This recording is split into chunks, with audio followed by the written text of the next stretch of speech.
Hello, and welcome back to the Great Aspirations ACT Prep series. In this video, we're going to go over the simple replacement question worksheet. I'm going to discuss some of the problems, some of my thought processes behind the problems, and we're just going to try to get a better handle on what simple replacement questions look like. And it's important to keep in mind as we do this that this isn't necessarily to teach you new information as much as it is to really get the process down of answering these questions. I expect that most of you, if not all of you, will have seen these types of grammar rules before and will have seen these types of questions. But the important thing here is to start moving through these questions quickly. And so even if you already have all of these skills, you need to start working toward getting these questions down in 30 seconds, 20 seconds, or even faster. If you want to answer most or all of the questions on the English section. So that's really what we're doing here. What I'm going to do is I'm going to try to work through these questions pretty quickly, but I'm still going to try to give enough information to help you know exactly how you can handle all of these sorts of questions. So without further ado, let's get right into it.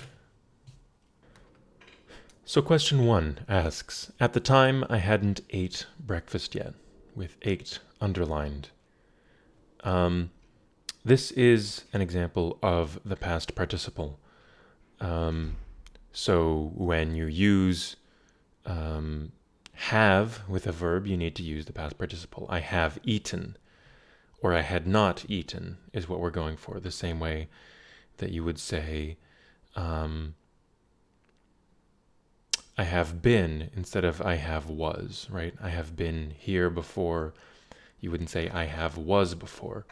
This is the past tense. Ate is the past tense. So this is wrong. No change is wrong. Eaten is correct because we need the past participle every time we have the word have, which is just sort of a grammar rule. This is a very common thing that people say, I think in certain varieties of English, but it is something that doesn't show up as much in formal written English. So likewise with eat, I hadn't eat breakfast. I think we can say intuitively, okay, no, that's not the past participle, but it also just sounds wrong. You've never heard that. And even worse is I hadn't eats English. And so I'm noticing that as I go through these questions, this first one at least, there is a certain amount of intuition that's going to come into play. And a lot of these questions you will be able to answer based on intuition. Some of them you won't, but many of them you will. So question 2 asks, from that vantage point, she was able to show me all the rivers run into each other in the valley below. So immediately it feels almost right. Almost right. I might want to say, from that vantage point, she was able to show me that all of the rivers run into each other in the valley below. But let's see if we can find something that we prefer. So no change almost feels like an option. I'm not going to cross it out just yet, but let's go through the other options, I should say.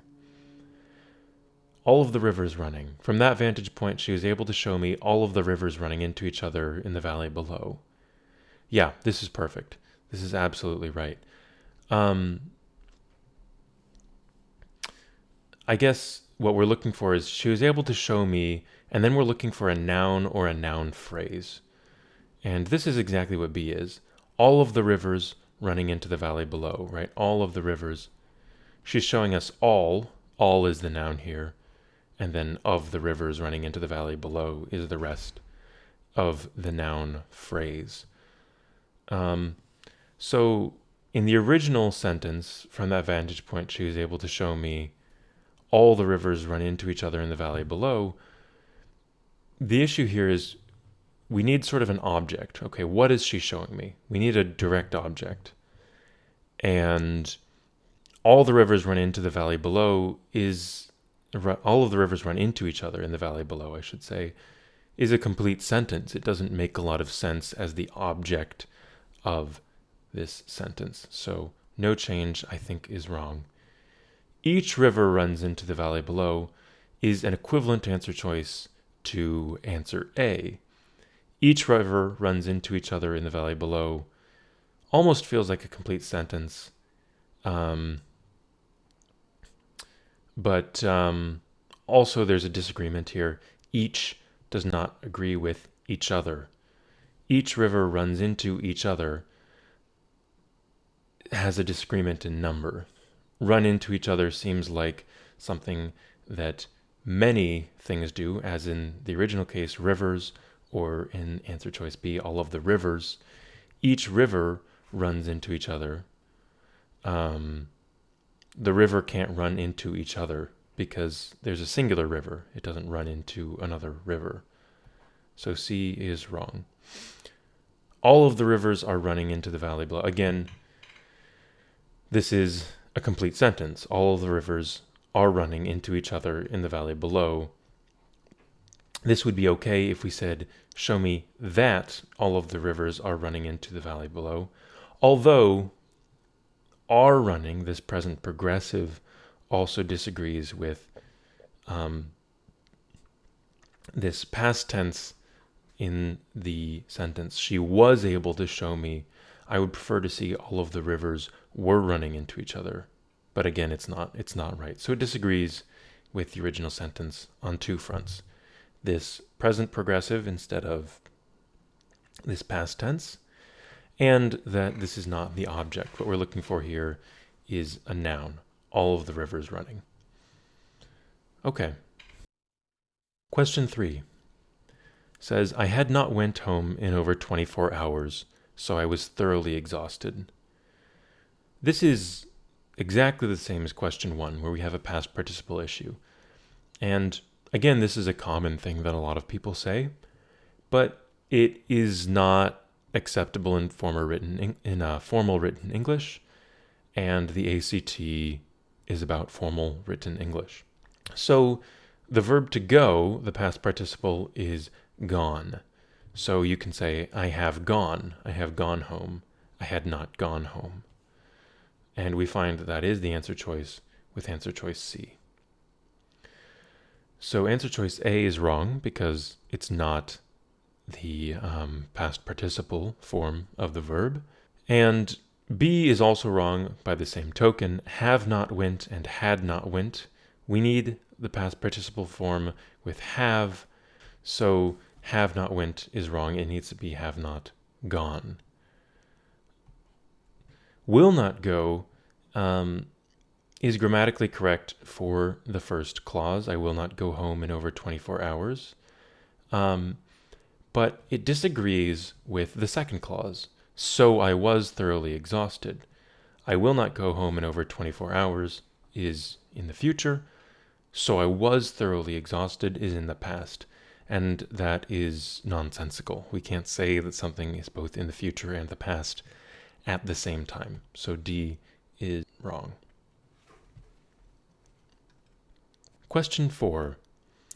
The cries of the engines careening around the racetrack can be heard for miles. In the next town over, conversely, earplugs are given out at City Hall. And so this isn't a grammar question as much as it's an editing question, which there are a lot of on the English section of the ACT. And I think your intuition, and mine at least, should say, conversely doesn't make a lot of sense here.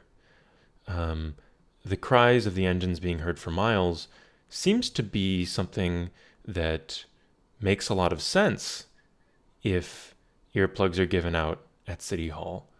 Conversely seems like it should be a word that introduces a contradictory point, I suppose, which this isn't. This is exactly not a contradictory point. So I don't like this. Conversely, I don't think is what we want to hear. For example, seems exactly like what we want to hear. The cries of the engines careening around the racetrack can be heard for miles. In the next town over, for example, earplugs are given out at City Hall. This seems exactly right, because it's trying to say, okay, here's a place that's miles away, and they give out earplugs. It's still loud over there, so the cries can be heard for miles. For example seems to be the correct way to introduce this point because it's related to the first one. It proves or it supports the point made in the first sentence. On the other hand, has an issue that's the same as conversely. It seems to want to introduce a contradictory point, which the point made in the second sentence is not. It's not contradictory at all. And it's also an equivalent answer choice with answer choice A. Apparently just seems like the wrong thing to say here. In the next town over, apparently, earplugs are given out at City Hall. This is something that you might say colloquially in normal spoken conversations, but it doesn't seem to be exactly what we want to say. For example seems to be more in the spirit of the point of this sentence. Apparently doesn't take any position one way or the other on whether this second sentence supports the first one. And that's really what transition words like conversely, on the other hand, for example, however, moreover, furthermore, all of these kind of words are used to explain the relationship between two sentences or between two ideas. And apparently is not doing that. Apparently seems to want to distance the writer from the point. They're not taking responsibility for it. Anyway, a very long-winded example apparently does not fit exactly what this sentence is trying to say. The campers are going to be quite upset if they look at this week's forecast. This immediately seems right. I think your intuition should say that there's nothing wrong with this, so I'm going to think that A, no change, is probably the right answer. But let's see if any of the other answer choices make sense. The campers will to be quite upset if they look at this week's forecast. I suppose this could be grammatical if will means that they are wishing to be, or if they're focusing really hard in their minds on this specific idea. But it's really not what this sentence is trying to say. It totally changes the meaning of the sentence. And it's a very, very, very strange construction. So I'm going to cross out B. The campers most likely to be quite upset if they look at this week's forecast. Yeah, this is just plainly improper. We know this. We could say the campers are most likely to be quite upset, but as it stands, the campers most likely to be quite upset doesn't have a verb that's attached to the campers anyway. What are the campers doing? If we choose answer choice C, we don't have a verb. So this would be a dependent clause and not a complete sentence. So C is false. I dry the dish off and inspect it, only to find that it is still dirty. Annoyed, I scrub this again. So I think intuitively we should find that there's something that's just a little bit off about this. The second sentence, annoyed, I scrub this again, is grammatically correct, but it doesn't seem to give a lot of clarity to these two sentences. Mostly because this use of the indicative pronoun this actually sort of muddies the waters, so to speak, about what we are scrubbing.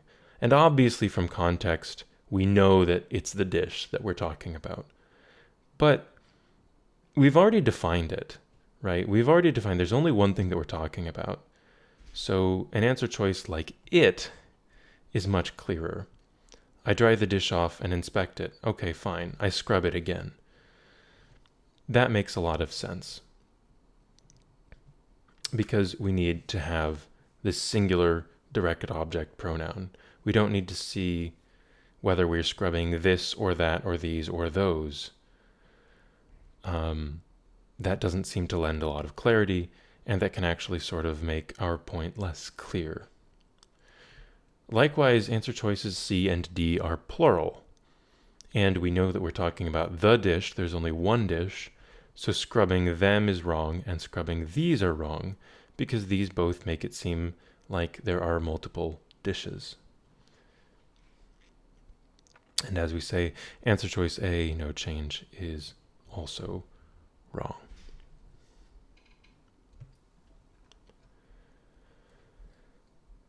Forever ago, on a planet much like this one, there was nothing. In short order, there was something. And now we need to figure out if there was something is exactly right. And intuitively, again, it does seem right. There was something. That's great. That's an independent clause. In short order, comma, dependent clause. This seems like a good sentence construction. And the same sentence construction is used in the first sentence. Dependent clause here, independent clause here. It seems like everything is good. There was something is, a very normal sentence that can come after there was nothing. We see sort of the construction of these ideas. So my intuition is saying this is probably pretty good.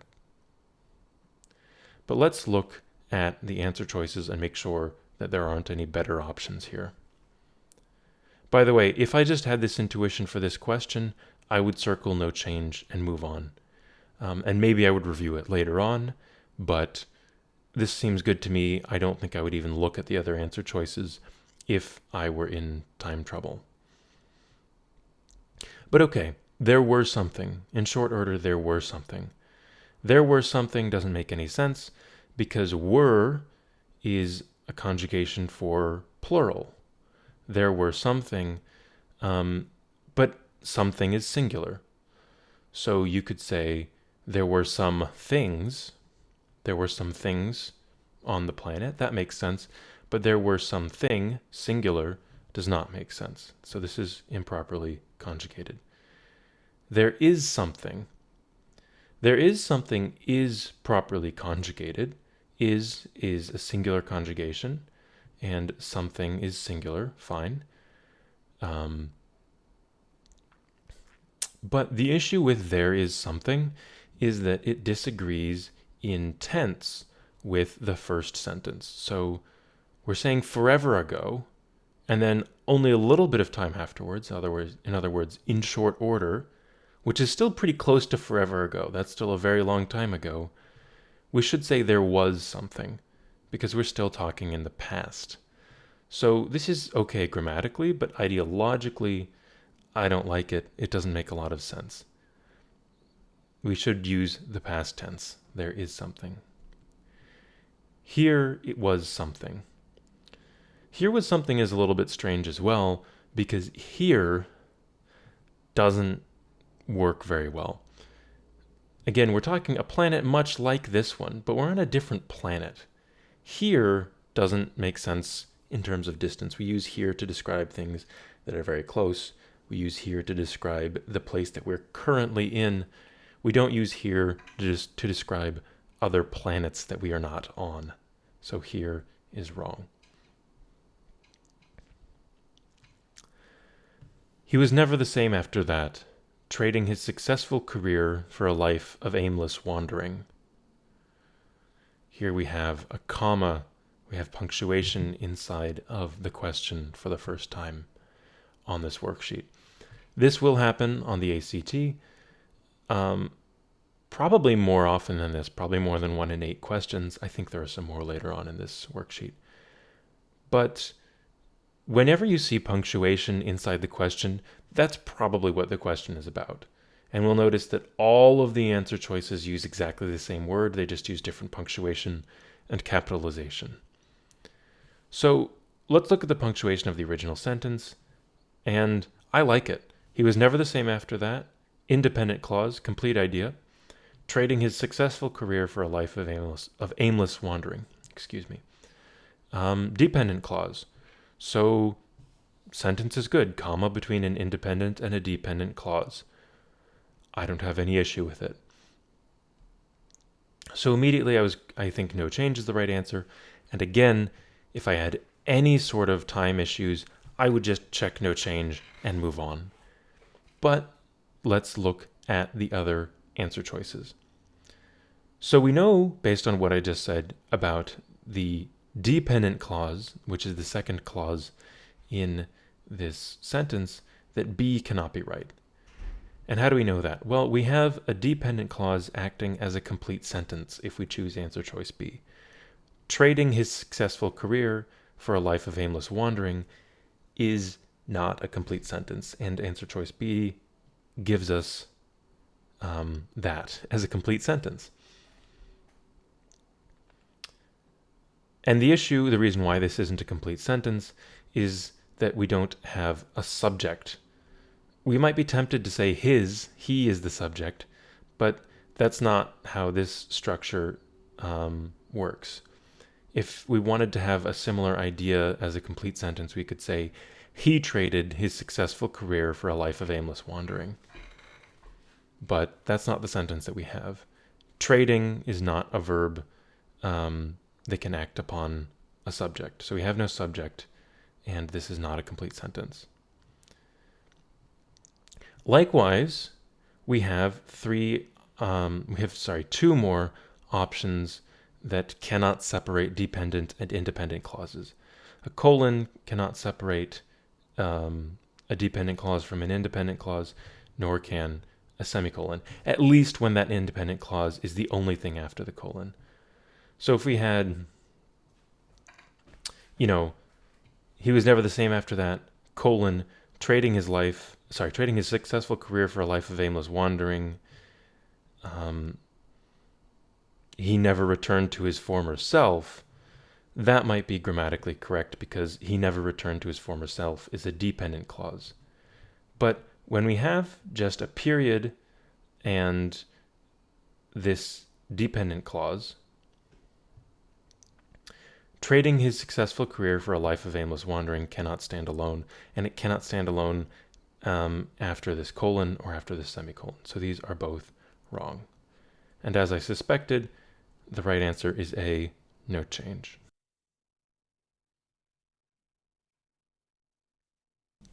The giant yellow boots, compared to the black ones, were far superior. Again, we have a punctuation question. All of our answer choices use the same words, and it's just about how many commas we have and where they are. So the giant yellow boots, compared to the black ones, were far superior.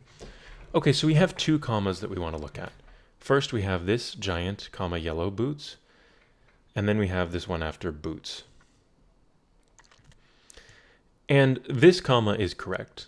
When we have two adjectives that are equal in rank, in other words, giant modifies boots, as does yellow, these both modify boots, then we can know that they need a comma between them.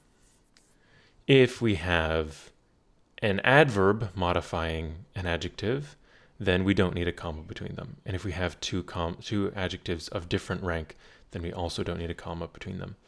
But these equally modify boots, giant boots and their yellow boots. Okay, so we need this comma. So I like this comma. So we can immediately eliminate these two answer choices because they have no comma here. Now we have this comma after boots.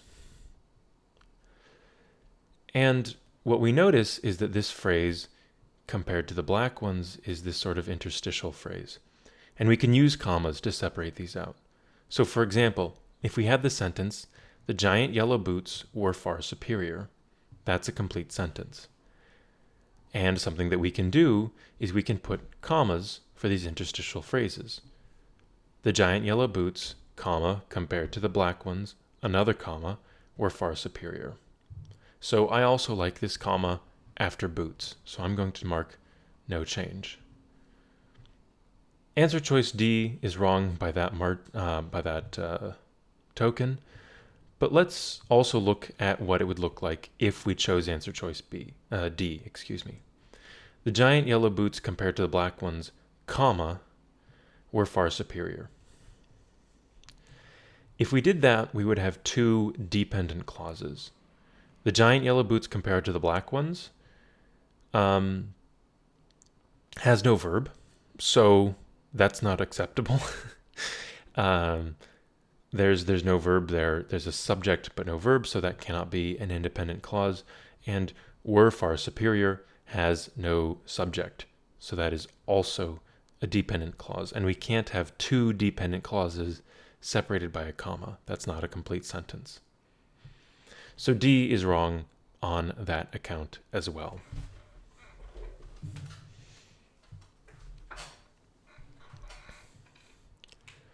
While the majority of animals are colored to blend in with their environments, the plumage of many birds serves the opposite purpose.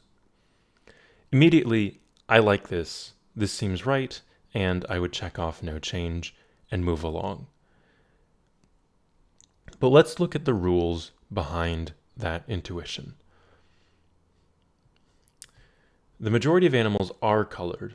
Saying the majority of animals colored doesn't work because we don't have any sort of explanation between animals and colored.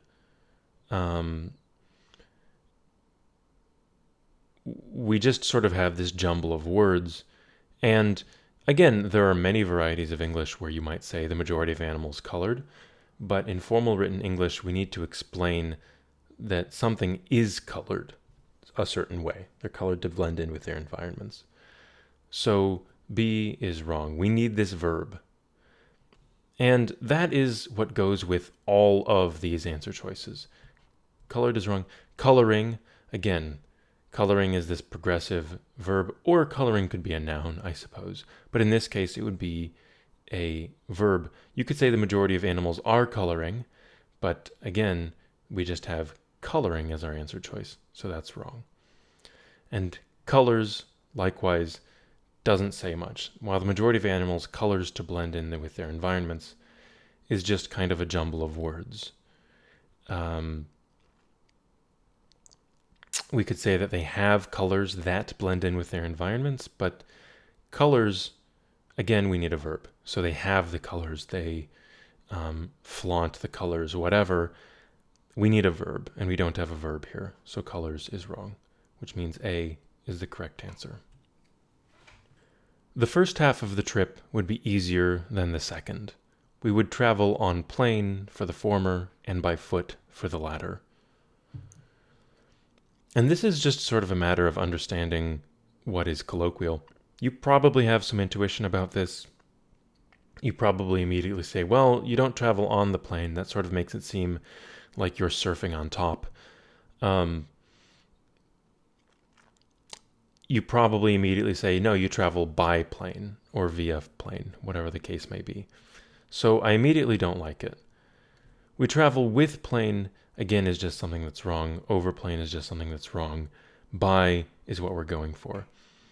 And there's really no reason why one is right or one is wrong here. There aren't a lot of rules. This is just a matter of convention. Unfortunately, that's how this stuff goes. But I think a lot of people should understand we travel on plane is not something that we would say very often. Also, a trick that we could use is we have on plane here and by foot here. We can understand that we probably say by plane and by foot. We probably use the same word here.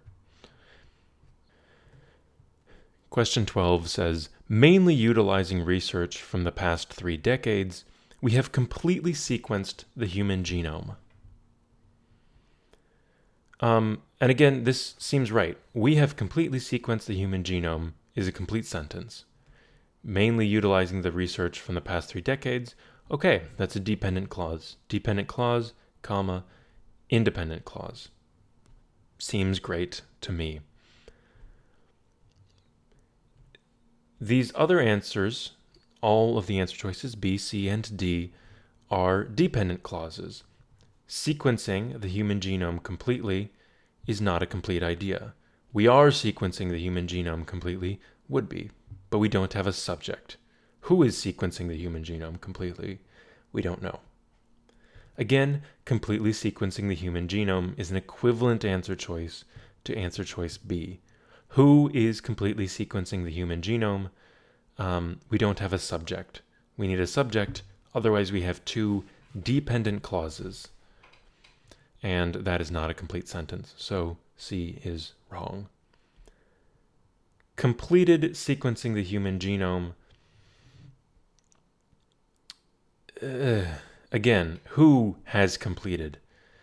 This is almost worse because this is the past participle. Have completed, has completed. Seems right, but who has completed? Again, we have no subject, and we have this past participle that's just floating around doing nothing. So D is wrong. All of these create dependent clauses, and as we know, dependent clauses depend upon independent clauses, and there's no independent clause for them to depend upon.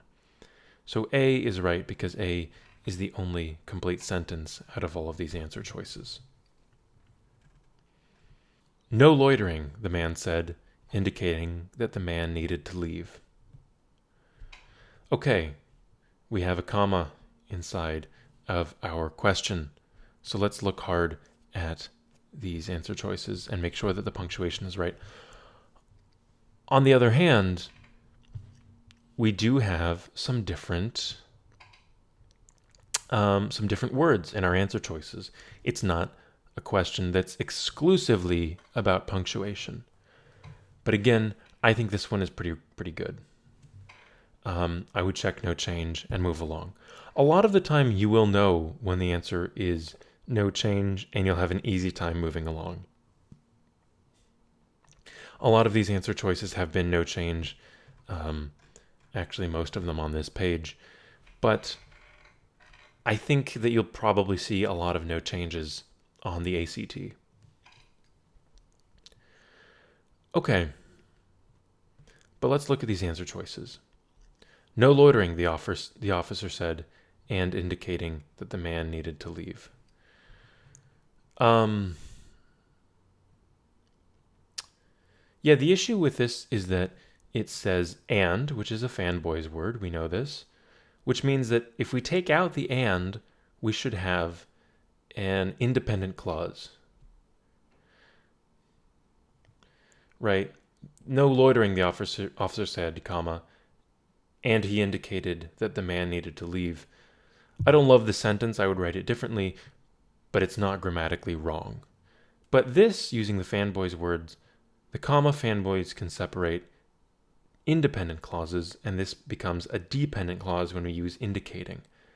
Notice that indicating has no subject. Who is indicating? Okay, we know it's the officer, but the clause doesn't say that, and the clause needs to say that to be an independent clause.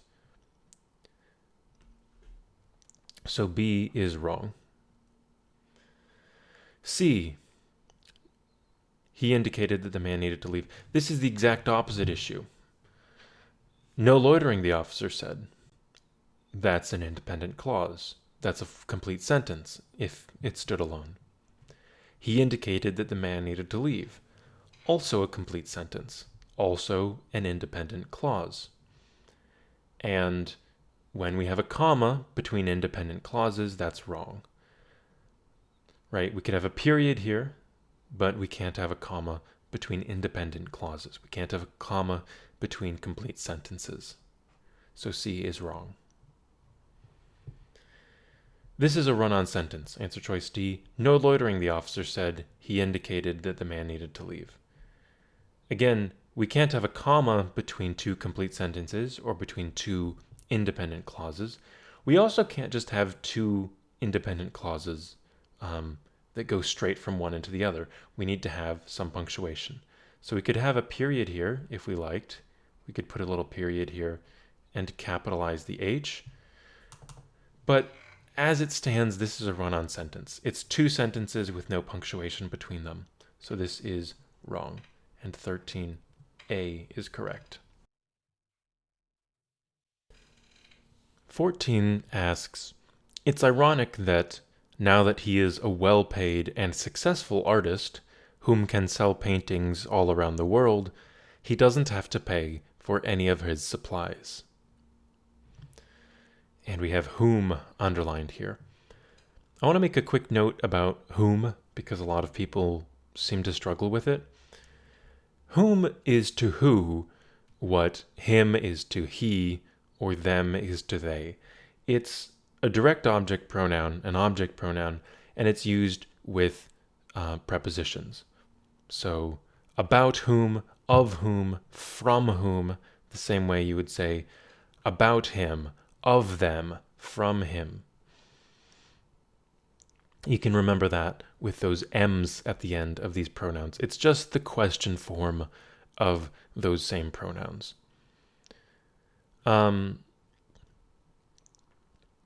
So in this case, it's wrong because whom an artist whom can sell paintings is not using this direct object. It's not using a preposition, right? We want to have a successful artist who can sell paintings all around the world. Or if we wanted to have a similar grammatical structure, we could say people who do this, people who are successful artists, people who can sequence the human genome, whatever.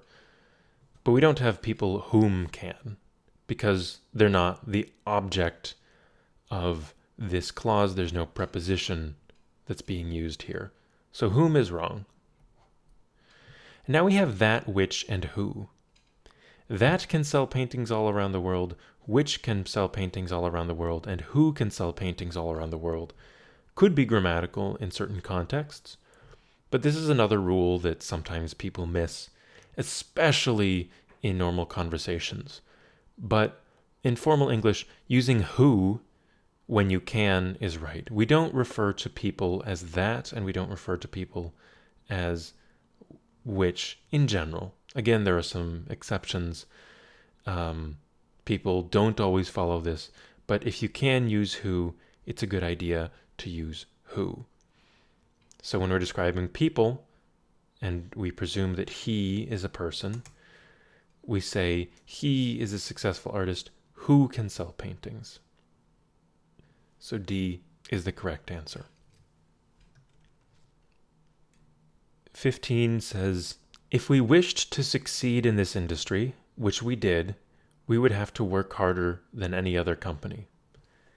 Again, we have a punctuation question. Notice also, though, that answer choice B has different words, and we do, instead of which we did. So we'll have to analyze that. Let's look at that first, because if we need different words than the ones in the sentence, then we can just mark B off and move along.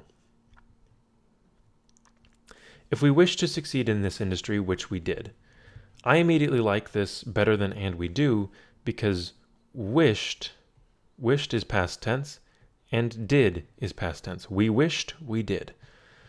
And we need these to agree. For example, if we said, if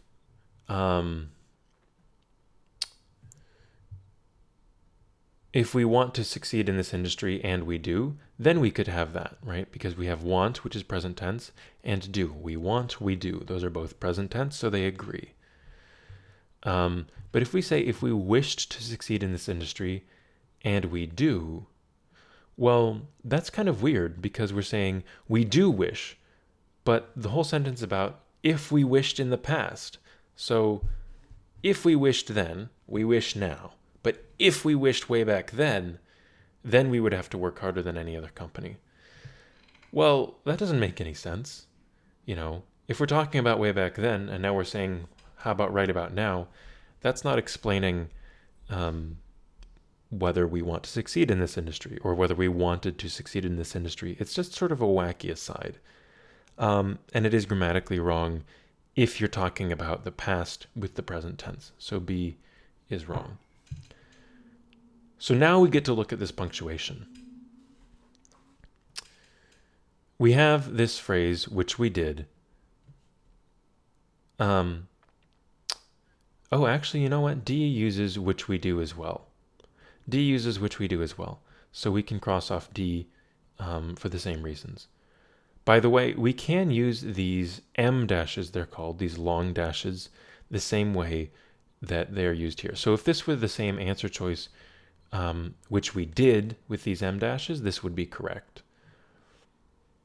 And we can use these M dashes in cases when we have these sort of interstitial phrases, when we have this phrase which is injected into the middle of another phrase or between phrases, but that's not necessary to the sentence. So for example, if we imagine that we just didn't have this little bit, if we wish to succeed in this industry, we would have to work harder than any other company. That's a complete sentence. I like that. So when we insert this phrase here, we can use M dashes and we can use commas. We cannot use no punctuation at all. We cannot just simply say, if we wish to succeed in this industry, which we do, with no punctuation at all, as is the case in answer choice C. We know this is false. We know this is the wrong answer choice. This just simply doesn't make any sense. We need punctuation between clauses. And we have a good we have a good dependent clause with if we wish to succeed in this industry. So throwing on extra words, which we did, just makes this ungrammatical. So A is the correct answer. So I hope this helps. As always, be sure to check out my website, greataspirationsprep.org, for more worksheets like this one. And be sure to check out my channel for all sorts of videos on ACT topics, as well as walkthroughs like this one for all of those worksheets. As always, best of luck with your test prep, and I hope to catch you all in the next video. Take care.